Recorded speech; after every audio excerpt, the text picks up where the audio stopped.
Mobile number জানো? ভাইয়ের নাম কি তো কইছে ভাই? হ্যাঁ, ভাইয়ের নাম তোমার আব্বুর নাম কি? হানিফ। হানিফ হানিফ।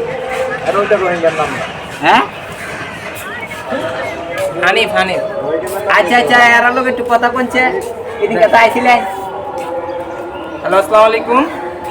এদিকে এক বুড়ি আর বিছেরে গেছে। জি, আমি একটা ছেলে পাইছি। হ্যাঁ, ও আপনার ছেলের নাম কি? তোমার নাম কি? কামরুল। হ্যাঁ হ্যাঁ, ওনার নাম কামরুল। আপনার বাসা কোথায়? ডাহা। বাবার নাম বলছে হানিফ। আপনার ছেলে? তাহলে আপনার ছেলে যদি হয় তাহলে আপনাদের ইমো নাম্বার আছে? হ্যাঁ হ্যাঁ, আপনাদের ইমো বা হোয়াটসঅ্যাপ বিড়ি নাম্বার গায়ে আছে? আমার নাম্বার দিয়ে গেছে। আচ্ছা, আপনার হোয়াটসঅ্যাপ নাম্বারটা থেকে আমি আপনার নাম্বার দেন, আমি কথা বলি। আপনি আমার নাম্বারটা সেভ করেন, আপনাকে ছেলেটাকে দেখায়। যদি আপনি ছেলেটাকে চিনেন বা আপনাকে যদি চিনে তাহলে আপনার ছেলেকে এসে আমাদের এখান থেকে নিয়ে যেতে পারেন। হোয়াটসঅ্যাপ আছে, ইমো আছে। আপনার আগে ছবি পাঠান, ঠিক আছে?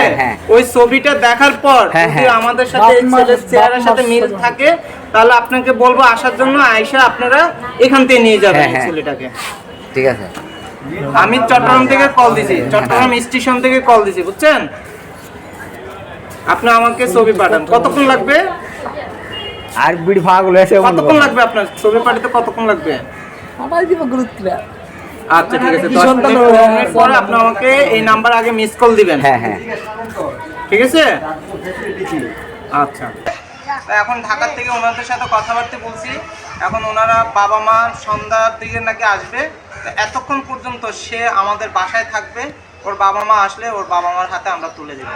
আপনারা আমাদের সাথে থাকিয়ে পুরো ভিডিওটাতে আপনারা লাইক দিন, কমেন্ট করেন, শেয়ার করবেন, যাতে এমন ধরনের হাজার হাজার ছেলে স্টেশনে থাকে এবং ওইসব ছেলেদের বাবা মার হাতে আমরা তুলে দিতে পারি।